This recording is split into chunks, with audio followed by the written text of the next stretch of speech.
dark forces. Is there another agenda at play? The deep state. They got me.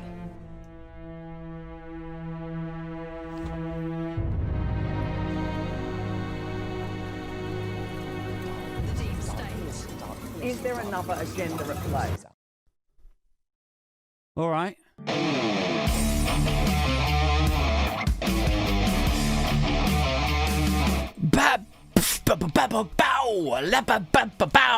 Ladies and gentlemen and everything in between. Welcome back to the Friday night live show. Guys, if it's your first time joining, don't be a stranger. Say hello, like, subscribe. Make sure you are joining the Patreon if you are in a position to. Cheers. It's been a hell of a week. Cracking open a nice fresh can of Beavertown here. Lunar Haze, so I am. What's the happy haps? Who have we got in the live chat? We've got Soton Steve. Is that Southampton, Steve, maybe? Another Hampshire lad. Miss Elby. We've got Niall. We've got Gareth. We've got Diz. We've got Fëanor's Jewel. We've got Richard. And Richard Marsden, did I see as well? Oh, yes, there he is. We've got Sarah Davies. We've got Lisa B up in the house. People, I hope we're all very well and surviving, if not thriving. So I do. How's everybody's week been? How has everybody been handling the week? The week of news, politics, dystopia, and all things awful. You've got me for the next 45 minutes or an hour. We'll see how we go. We've got lots of shit to get through. To rant about, to try to make sense of the senseless, and indeed light of the darkness once more. Boom! I'm feeling it tonight. I'm in the mood for this evening. So yes, don't know how you're all getting on. Chat seems quite lively. Diz is like dystopia warning. Richard says he's sneezy. Kieran says howdy all. What's up, guys? Hope we're good. Are we all prepared for the next week of blistering sunshine? I know I am. Heat wave incoming, in case you weren't aware. Which means, you know, a bit of nice weather in a time of geopolitical tumult, but more importantly, a local, domestic, political frenzy and division. Starboard out! And all of that. Right bang in the half term. The kids are off. It's a perfect time, isn't it? It's a perfect storm for the kids to riot to, is what I'm expecting. That train's never late, is it? That's when it happens. When they're off school in the blistering heat. All it is going to take, again, this next week is some right-wing blowhard to retweet the wrong disinformation on X or TikTok or, you know, one of them. And it'll just be like, some nameless, faceless account with a grokked AI thing. It'll be like, did you hear 3 migrants didn't pay for their Tesco bags? And that's it. It'll just blow up like a clipper lighter into a petrol can. You were thinking barbecue and a beer. They were thinking looting and a Molotov cocktail is what they were planning for the next week. So look out for that. That's coming. Prince Andrew was in the news again yesterday, or Andrew Mountie B, as we should call him these days, since the rebrand. Since Rebrandrew happened. Although I still think that we should go full circle and just label anyone we think might be a nonce as a Mountbatten Windsor. I think it should be a synonym, or, you know, whatever that word is. It should be a sort of metaphor or something for it. Like, there can be no escape. There can be no rebrand to run away from your past. Not that he did it, like, voluntarily. He had the Prince title taken away, right? But There could be no escape from the stench of Prince Andrew. Like, I imagine some of his aides, some of his servants probably tried to warn him. They were like, they're going to take away your title, Your Majesty. And maybe Andrew was like, well, you know, at least I will no longer be associated with Prince Andrew and all that came or became synonymous with that. Prince Andrew, the connotations thereof. Maybe a civilian's name is a fresh start. People won't remember me lying about what I did to trafficked children so much. Nope. No. Andrew Mountbatten Windsor will also now become... It's going to have the stink to it, I'm afraid. I'm sorry. There can be no escape. I'm going to make it this podcast's mission to make Mountbatten Windsor a derogatory term. I'm going to... for noncing. I'm going to be rechristening Russell Brand as Russell Mountbatten Windsor, I think. It'd be his second rechristening of the last couple of years. Ian Huntley got shanked in prison? No, Ian Mountbatten Windsor died in prison the other week. I'm going to go the full hog with it. So I am. Don't test me. In a few years' time, when my daughter's a little bit older, I'm going to be saying to her, like, don't walk through the park late at night, because I saw a couple of fellas hanging around there. They looked a bit dodgy. They looked like a right couple of Mountbattens. So they did. Anyway, that was the sort of vibe that we were rocking before about, you can't escape, like leaving the name Prince Andrew at the door, becoming Andrew Mountbatten Windsor, that you can't leave all the stench that came with it. But no, anyway, he was back in the news again this week. I was talking about him again this week. In case you missed my video about it yesterday, I put another one out this morning. Super quick recap. Previously on Aid. Files released suggested that he was given that trade envoy job. Cushy little trade envoy role. Flying all over the world. He was given that job unvetted. On the recommendation of his mum, the Queen. His mummy wanted him to have that job. Nobody else was even considered. He demanded £100,000 office expenses for reasons. Then he was briefed on how to avoid scrutiny when asked about it all. And I was thinking about this earlier, right? So I did the video yesterday. I did another one a little bit earlier.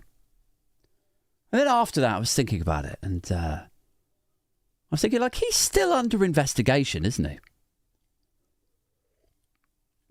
He's still, even now, he's having like various titles taken away from him.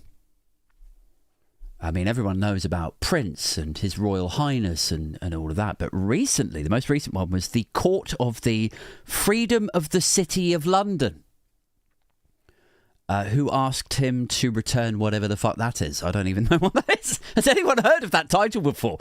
We present to you the freedom of the City of London. Is that even a thing? But he hasn't returned that one. He's refused to respond to them. And so now they have said in the last couple of days, it is with the utmost dismay that they see one of their lot associated with the billionaire paedophile Jeffrey Epstein, and Mountbatten not returning this honour that nobody's heard of. Unlike the tap dancing tosser award, which we will be dishing out a little bit later.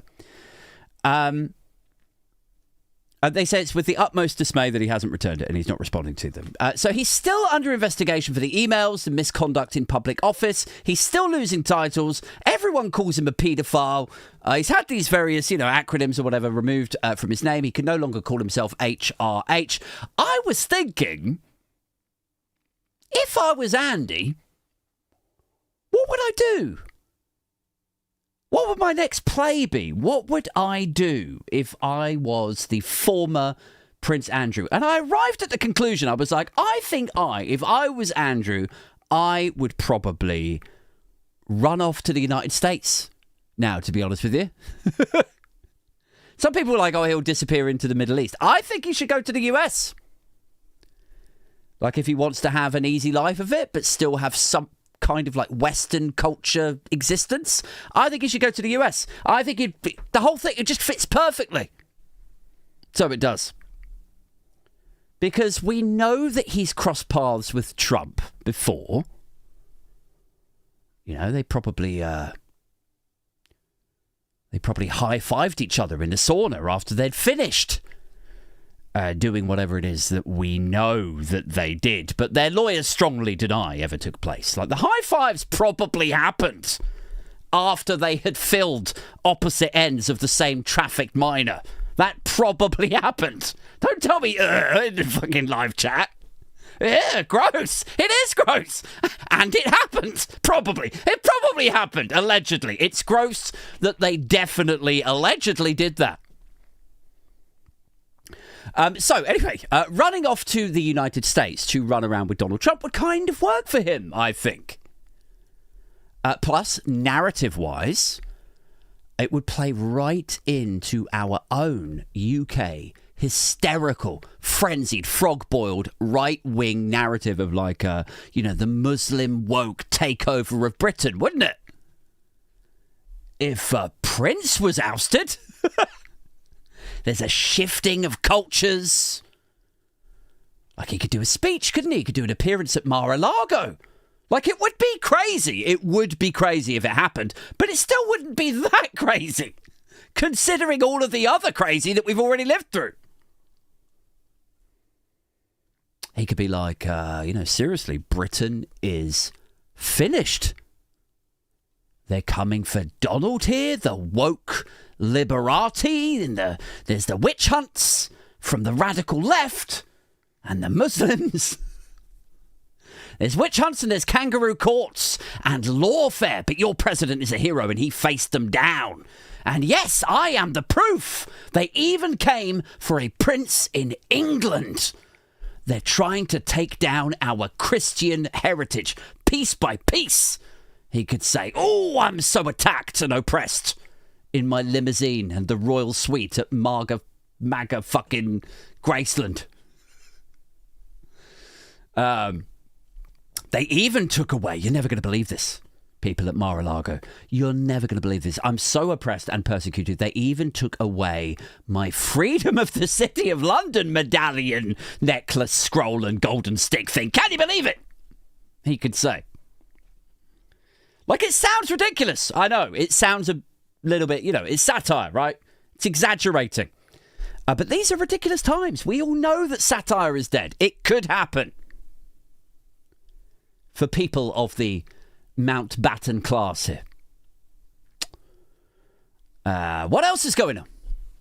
What else has been happening, guys?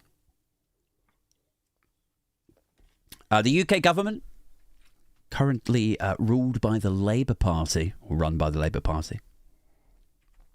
The government published the much-needed high-priority report on single spaces guidance late Thursday night. Thank God we have finally had some guidance from the government, from the state, on where we can take a shit.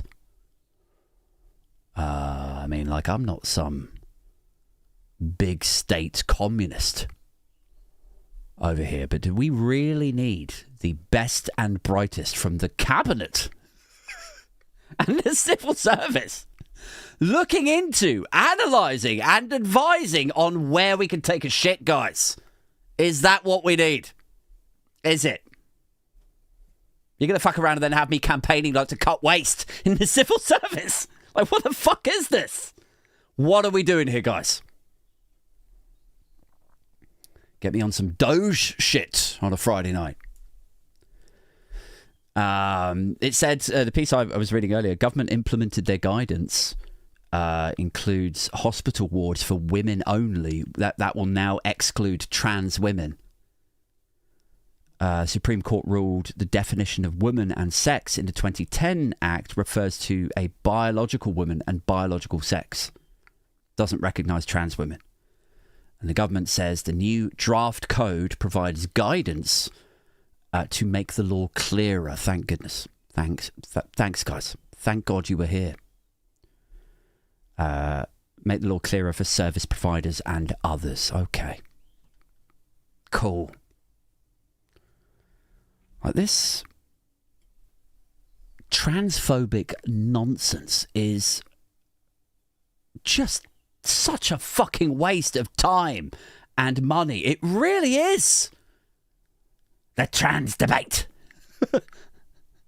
Like they're not defining or guiding on this because they genuinely care about the thing that they're legislating on or whatever. They're doing it because right-wing tabloids needed someone to scapegoat, someone to attack. And they stumbled onto trans people who, at 0.5% of the population, by the way, you are still hugely unlikely, to come into contact with a trans person. And of those 0.5% people, how many are in hospital? When you are, or when your wife is. And of those in hospital, how many are trans women pre-op that you would then feel uncomfortable about being next to in a state of vulnerability yourself? And of those, how many do you think might be predators? Because that's what this comes down to, isn't it? It's like, what if they attack me? What if they come into the women's changing rooms and attack me? Like, I don't think it's a stretch to say, when you actually do the number crunching, 0.5% of the population, and your chances of meeting one in a hospital that meets another set of boxes for it to actually be some sort of threat to you. I don't think it's a stretch to say that you are probably more likely to get hit by a heterosexual cisgender bus on the way into the hospital than you are to be attacked by a trans woman in the hospital ward. I think that's mathematically accurate. You know, I'm not really a maths guy, but I think that probably stacks up. Where's the government guidance on heterosexual cisgender bus Mountbatten models, guys? Where's your fucking guidance on that? By the way, this will not shock you at all. No mention of trans men in any of the coverage or the government comms. I always think that's really fucking interesting. You know, like everyone. From Bridget Phillipson to Nick Ferrari to the Mail to the guidance here focuses on what happens when, if, God forbid, a trans woman goes into a cubicle at the gym and takes a piss in the women's toilets. What happens then? What do we do? No one ever says shit when it's it was a woman. She transitioned to a man. She's taken the hormonal treatments or whatever. She had a haircut. She's transitioned to being a man of physical appearance. And now the government guidance is that he should go back into the ladies' change rooms, right? Because that was the gender that he was assigned at birth. Biologically, he should go into the ladies' change rooms and shower rooms and the ladies' ward. He should be treated in the women's wards alongside vulnerable women. It's basically what we're saying. And nobody ever fucking talks about this. You know? Put yourself in that situation. The women are going to be like, why is there a guy in the fucking change room here? You know, I've got my fucking tits out. I'm about to have a shower. Like, who is this? You go out and complain. Like, why is there a man in the change room? Yeah, well, we checked. We checked with him, and the gender they were assigned at birth was female. So the government guidance is, I mean, I guess they should be in your changing room. I'm sorry. I don't make the rules. Nobody ever says shit about that, do they? And yet, you could probably make the case that if you were worried about a trans person being a predator, if that was a legit concern for you, someone who transitioned from being female to male and likes women like that is significantly more likely to prey on women than someone who was born male but felt female and then transitioned the other way. Do you know what I mean? Am I making sense? Am I sort of... Hopefully I'm not too clumsily talking about this stuff. But nobody ever talks about that, do they? It's always the other way around. It's always a conversation, a debate. It's the trans debate. But it's always one that is reserved exclusively for that other way round. The whole thing is just a mess of bigotry and stupidity just blasted out in big black letters on right-wing tabloids and into the eyeballs of fucking idiots who just blether it to their friends down the pub. What else has been going on, guys? What else has been going on out there in Newsland? Immigration figures. Big story this week. Immigration figures have collapsed by, was it 82%? I thought it was 85 before, but for some reason I got 82 in my head. Collapsed by 82%, which is a disaster for the economy, the NHS and social care. But it is presumably great news for right-wingers who will now be cheering Labour on, I guess, will they? Right? I mean, this what you wanted, isn't it? You're all Labour fans now, right? Okay. No? Oh, that's a bit weird. No, they're not Labour fans. This hasn't won them over. They've already moved on and reframed it and, all of that.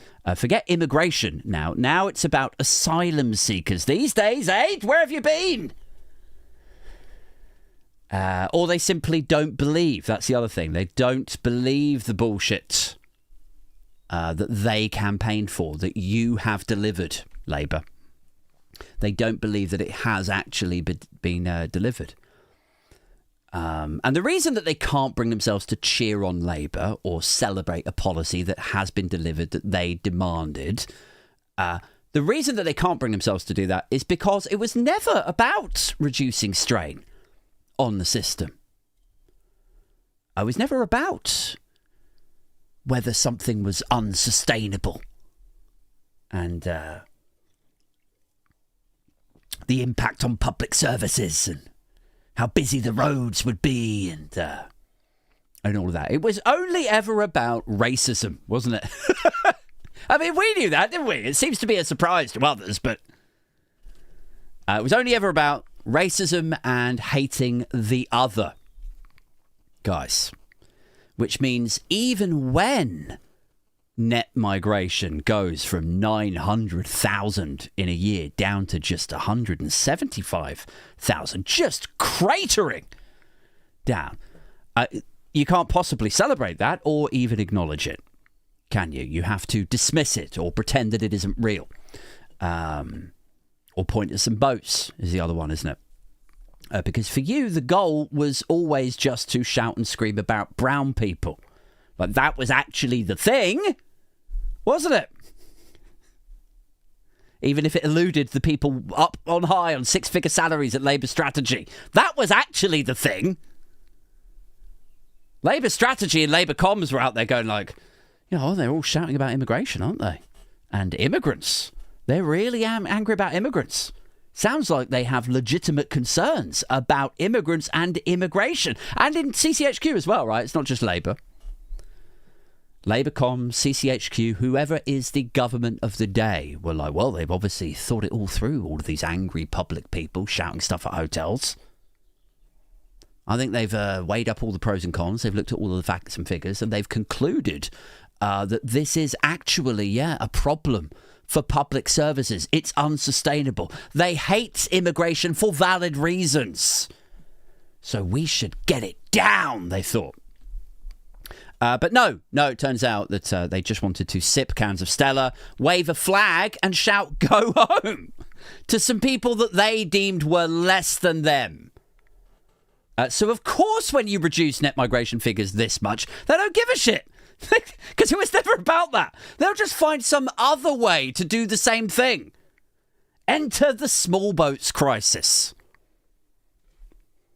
Like I was thinking earlier, how much Labour, by the sounds of things, have actually delivered? Because obviously there's the the breakfast clubs, and we've talked about some of the other quick wins and shit. But also just this week, they've announced that we're back to the fastest growing economy in the G7, which is pretty cool. NHS waiting lists are down. Lowest level for like 5 years or 6 years or something, I think. Net migration is now down, which, I don't give a shit about, but clearly it's important to some people out there. This was the target that you set for them, and they appear to be achieving it. And yet, the racists either find another way to shout about brown people, cheered on by the tabloids, validated, emboldened, or they simply don't believe it. This is a Facebook post from this last week. Let me see if I've got it here ready for you. Breaking news, says Labour on Facebook, presumably going for the boomer market. Breaking news, net migration is down by, it is 82%. There you go. Down by 82%. The number of people in asylum hotels is down by a third, it says. And here's some of the comments from right-wingers in response to that. One guy says, the key word is net. Don't be fooled by Labour. The replacement is still in full swing. Cool, okay. Somebody's dad there. Somebody's dad and their exhausted daughter just out of earshot. Just like, Dad, get off the laptop! What are you typing? Replacement! Oh, the great replacement theory. Oh, wicked. Dad, I've told you. People from your old school can see you writing that stuff. Have some shame. Have an appropriate amount of shame for a 67-year-old man, Dad. Please. The replacement is still in full swing. So, yeah, nice bit of conspiracy theory there. The great replacement theory. Muslims are taking over. They're going to replace us. Another one says, net migration is not the problem. Apparently now it's not the problem. Okay. A couple of years ago, it was definitely the problem. Now it's not. Okay. Net migration is not the problem. It's the boats. So, yeah, there you go. People who only 4 or 5 years ago would have anger wanked over immigration numbers have now moved on to the boat people. Tom Mason B, is that? Tom Mason B is this guy's name. Not Tom Mounty B. Let's just be clear about that. He's not a Mountbatten, we don't think. Tom Mason B says of net migration plunging by 82%. He says, Diane Abbott has been doing the maths again. Oh, Tom Mason B, you are wasted here, probably on Stella. That is some hilarity right there. Mason B just dismissing the figures that he no doubt bored everyone in the pub demanding to have delivered just a couple of years ago. Last one. This is a comment in response to Labour Comms, who also posted net migration down by 82%. Phil here says, because they're coming on dinghies instead of by legal means, he says. Again, somehow leading into the idea that 40,000 refugees a year in a country of 65 million people with our GDP is unsustainable. Or indeed that 40,000 a year is somehow also the 650,000 people missing from the net migration figures. 40,000 is 650,000 now, somehow, in right-wing circles. Maths is so woke-ate! Is that a super chat? Should I have a quick look? Did I see a super chat there? It's not showing on my live chat thing here. Oh, has it disappeared up the top? Culture clarity?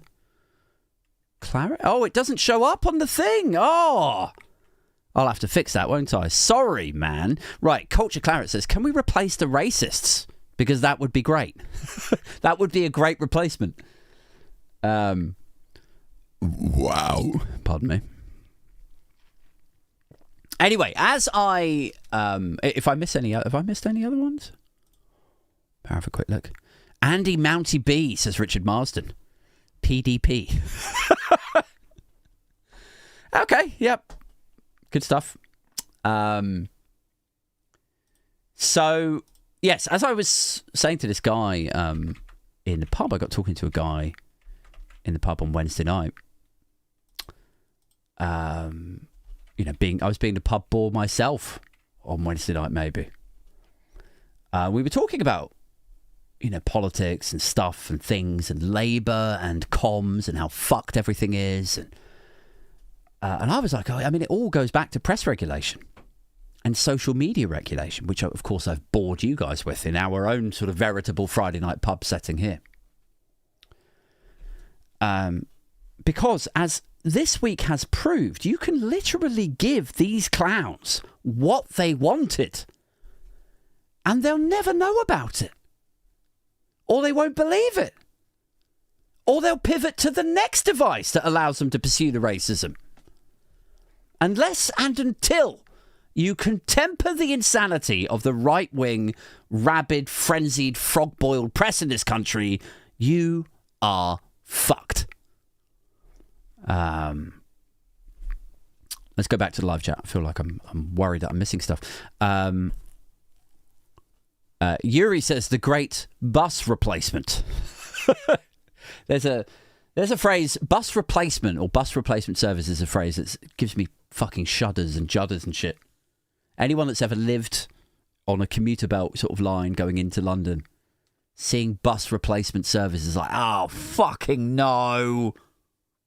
I was supposed to be at a barbecue at like 1. Not going to be there till 3. Everyone's going to be pissed already.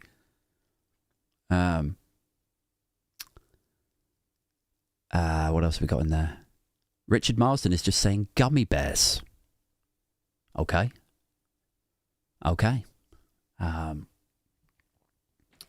So yes, live chat sluggishly moving along there. A little bit slow now. Tommy Lee Cadden's in the chat. He says, alcoholic drink, I meant wine. This is the problem, is like when you guys go off on a tangent, I then try to jump in and keep everyone involved. And I'm like, what the fuck are we talking about here? At least it's not Welsh this time.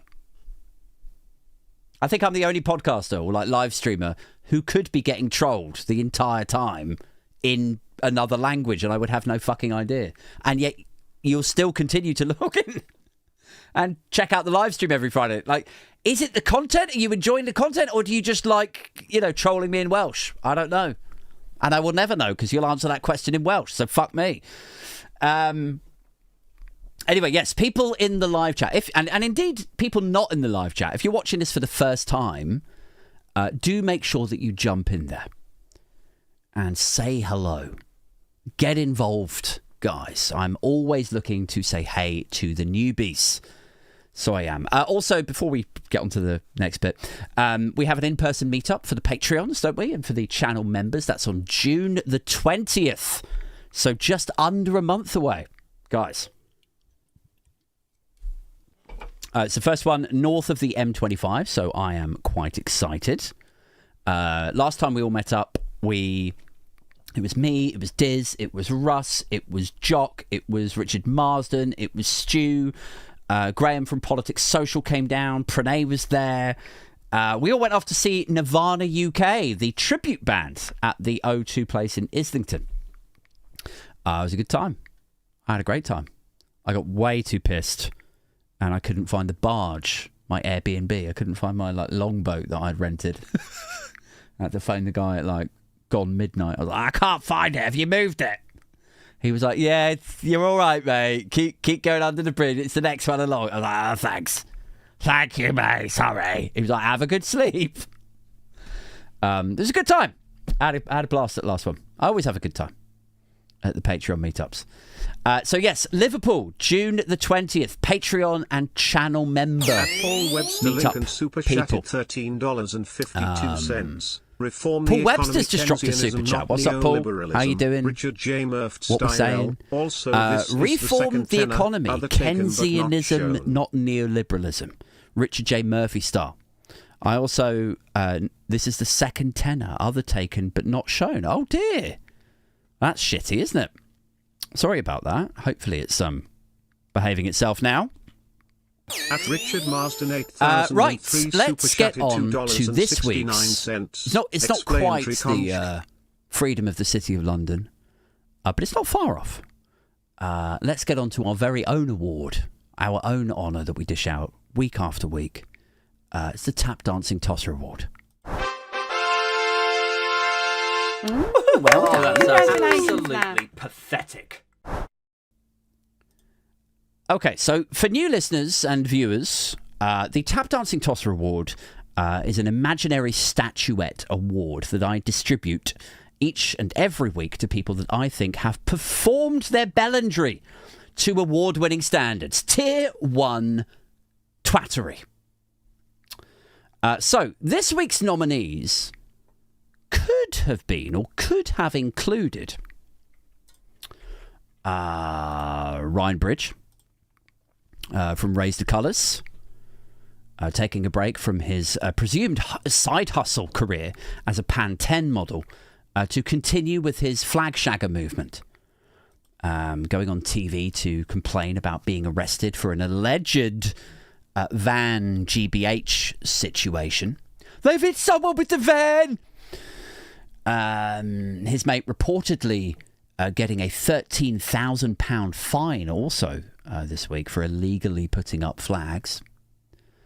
Then also he went into a local pub to drown his sorrows. And he was wearing a Raise the Colours t-shirt and the barman refused to serve him. Kicks him out. Do you want to see it? Let me see if I've got it. Here we go. Nobody touched him. I saw him go up to him. He's a regular over here. You guys aren't welcome here. Fuck off. We're not welcome, fuck off. Yeah. Did you not hear me? Leave. No, I didn't hear you. Leave. Why? Because you've got a Raise the Colours t-shirt on? Yes, you're damn right. Yeah. Why is that, mate? What's your problem? You're the problem in the country, you are. Perfect. I'm Irish. I'm Irish. No, leave it. Don't fucking say that, brother. Don't fucking say that. Is the problem in the country you, bro? There's a spark, you ain't. All right, pull it to you. Don't put your fucking hands on me. Get out of my back. Get out of my back. Get out of my back. Get out of my back. Shut up. Get out of my back. Come on. Come on. Oh, God. Fucking push me. What? Come on, yeah, come on, then. What? Come on, then. Fuck out of my back. Racist cunt. Nobody touched him. I saw him go up to him. He's a regular over here. You guys aren't welcome here. Fuck off. We're not welcome.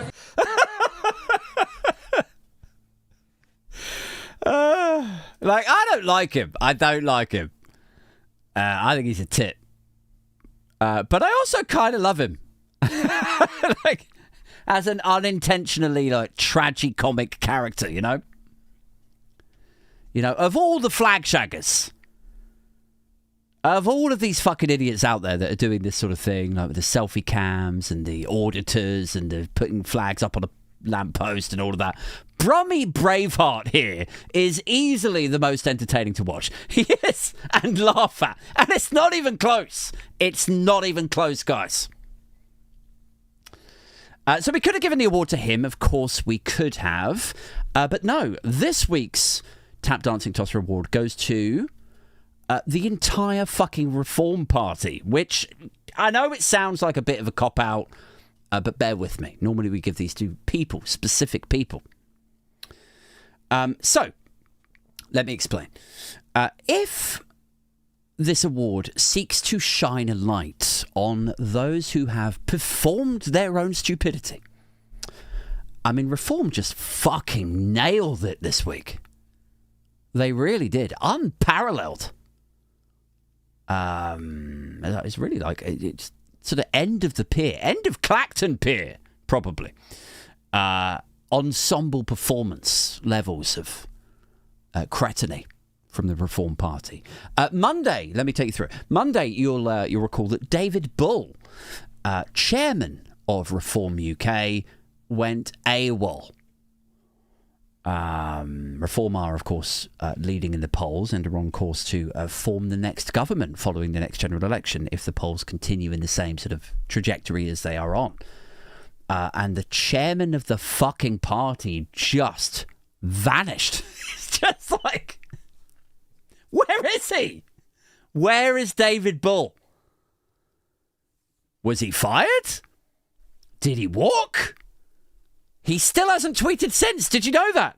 I did a video about this like on Monday or Tuesday or whenever it happened. Still hasn't tweeted since then. And before that, he was tweeting like several times a day. So where the fuck is David Bull? The chairman's just walked. Farage has gone missing too.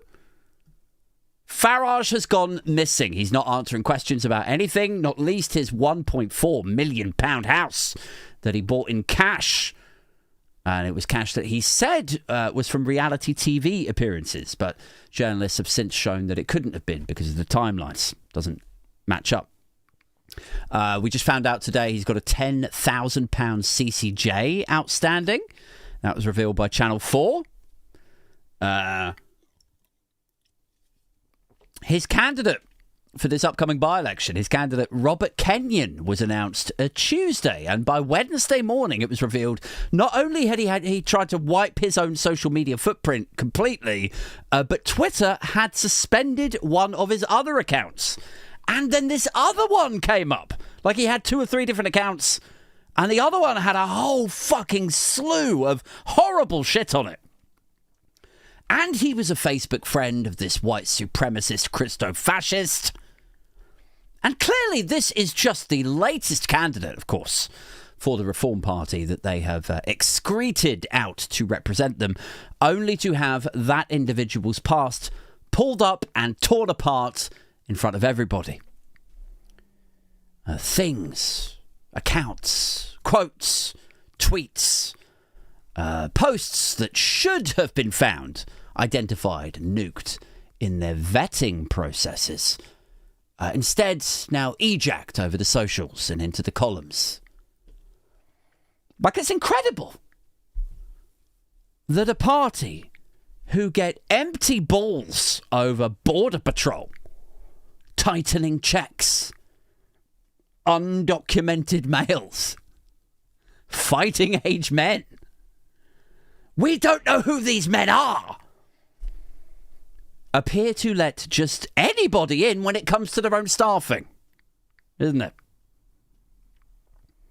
We need more checks. We need to know who these men are. These men are fighting age. Are you talking about asylum seekers or your own by-election candidates, Mr. Tice? So there was that shit. Then we have Richard Tice himself trying his fossil fuel funded populist bullshit, which of course plays well to the tongue plummeting morons of the care wards watching GB News. But then this week he tried it on Bloomberg, who are actually, like the FT, you know, credit where it's due. You know, like Reuters, like the FT, like the Associated Press, still actually pretty reliable. Some good journalists over there. Check this out. This is the footage of Richard Tice trying his populist rubbish over on Bloomberg.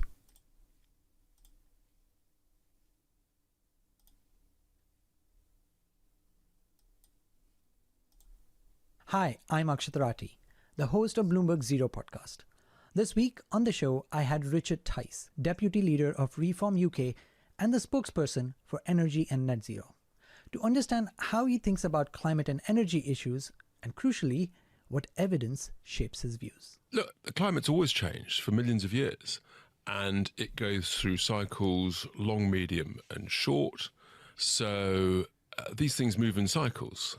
And always has done, always will do. When I presented him with evidence from the Intergovernmental Panel on Climate Change that the warming we are seeing today is not because of natural causes, but because humans are burning fossil fuels, well, things got heated. What is the point on carrying on a podcast where we fundamentally disagree on everything? Right. Well, we can fundamentally try to have a policy discussion because neither of us are scientists. I'm presenting you what the scientist said. You can take this home, you can read it later. I don't we need don't to need read to it. talk about don't science. Give me any of it. Yeah. It's a waste of... It's literally...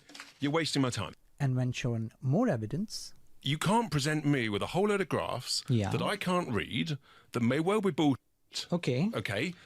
and put this out there. So, this terminates now. It's end of podcast. Fortunately for us, that was not the end of podcast.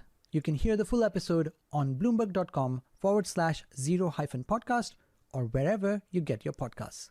You won't want to miss it. You can have this debate all you want. We're winning it, okay? We're winning elections. The voters are backing us. I'm just asking.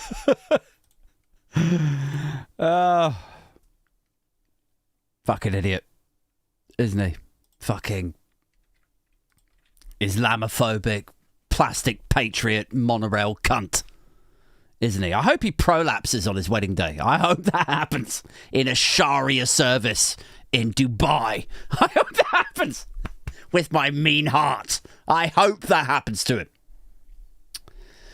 You know, the second they're exposed to scrutiny, they're like gremlins in the daylight, aren't they? Ah! That's what they are. Finally, guys, in the Reform UK tap dancing tosser evidence locker, Reform had a candidate, not that other guy, Kenyon, his name is, isn't it? Was it Robert Kenyon? They had a candidate to become their leader in Doncaster. Common sense guy. A local guy. He used to have a wife. He's a slightly older gentleman, and he and his wife ran a hairdresser's by all accounts. And sadly, a couple of years ago, his wife passed away. Although, you know, reportedly, before that, they were a lovely, nice couple, quite liberal, if comments on social media are to be believed. But somehow, since she's died, he's enveloped into the online right as some sort of coping mechanism. I speak, of course, of Howard Rimmer, the chap's name is. This was a tweet that I saw earlier about him. I'll read it to you now. I was very close friends with Howard's late ex-wife, and he was nothing like this back then. He owned a hairdresser's, and they were both liberal, almost love and light. He's a terrifying example of someone who's been totally radicalised by GB News, Facebook, and the hard right press. Well, of course, Howard has now been elected. You can probably imagine that I'm sort of getting onto that. This is him. He's now been elected. He is now Reform's leader in Doncaster. And this is Howard now in final form.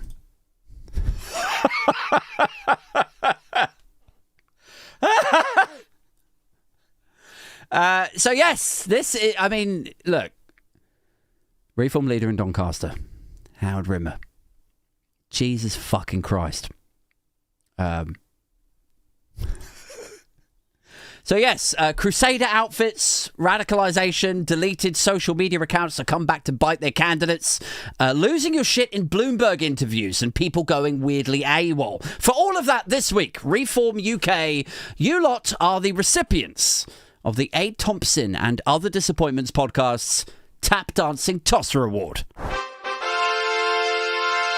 Well, that's absolutely pathetic. Okay, guys, how are we doing in live chat? We good? Diz says it's a possible lyric, okay. Gareth says you're not mentioning the Kirklees council shambles where Reform 2025 limited councillors admitted they did. Oh, do you know what? I read that after I started prepping for this. Yes, there was a load of Reform councillors who got elected and then they started speaking out in the chamber saying it's unfair that you all know what you're doing here. And we're all the Reform Party, but we don't know what a bill is or what a vote is or what this... We're at a constitutional disadvantage to you. It's unfair that we haven't got the first fucking clue how government works. With that inexperience, we applied for a job that we know nothing about. Yes, hilarity. Objective hilarity. But it came a little bit too late in my feed. Right, so... Have we got time? What we did? 20 past 8. Okay, we do. We probably got time for a weird news story.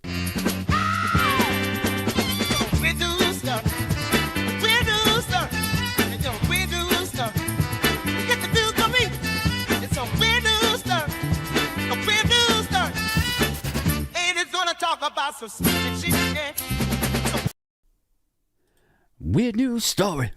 Weird news story. Weird news story. Okay.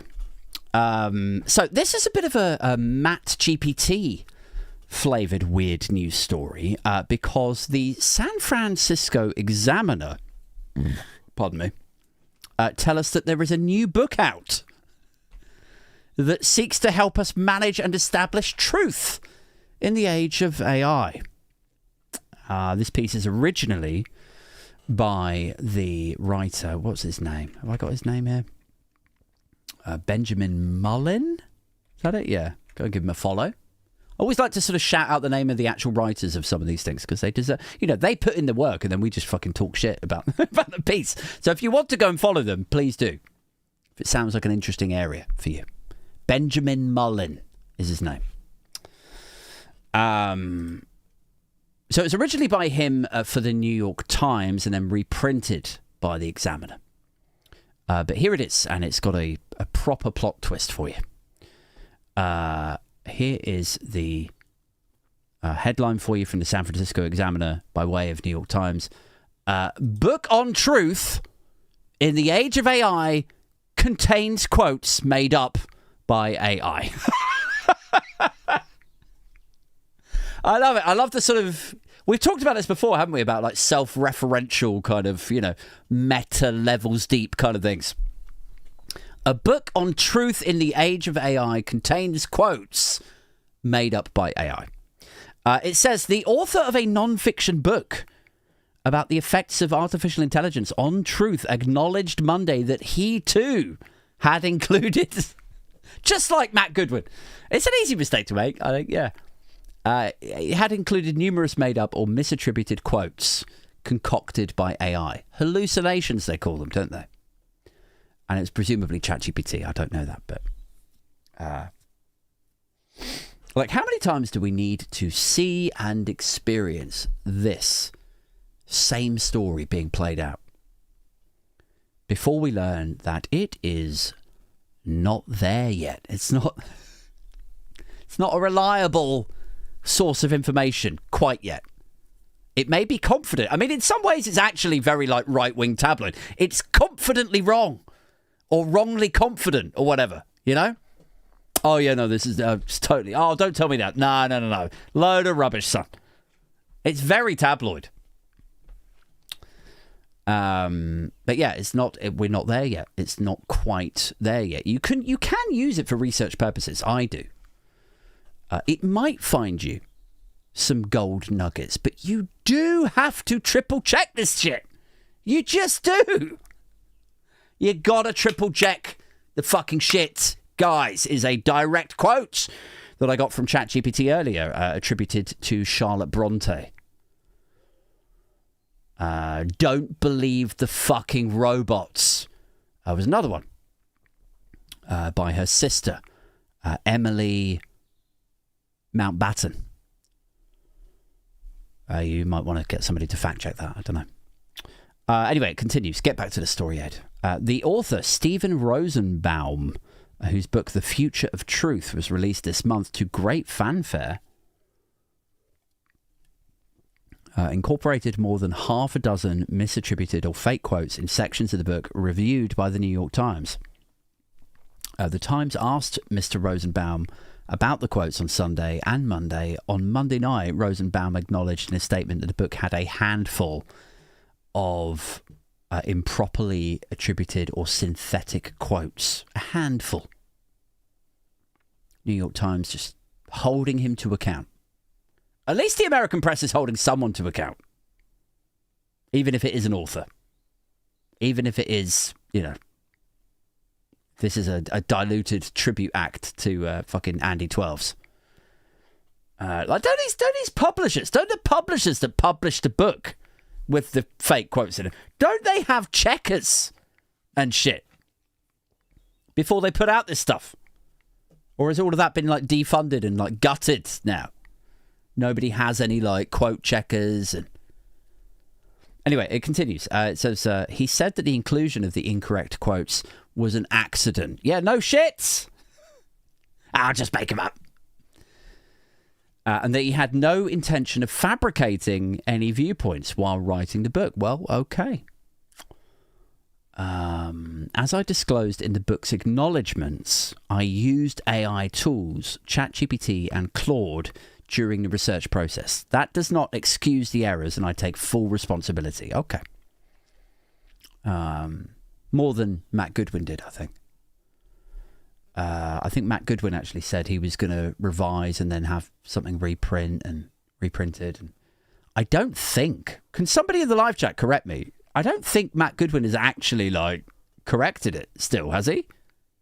I think, to quote Marina Hyde, rather than GPT hallucination, she was like, he's posting through it. He's on Twitter, he's on X, he's just like, yeah, it's selling this much, and it's the best-selling thing on Amazon, and he just doesn't give a shit. He's posting through it. I used AI tools, ChatGPT and Claude during the research process. That does not excuse it. I take full responsibility. I'm working with the editors to thoroughly review and correct any affected passages. Any future editions will be corrected. Okay, well, look, guys.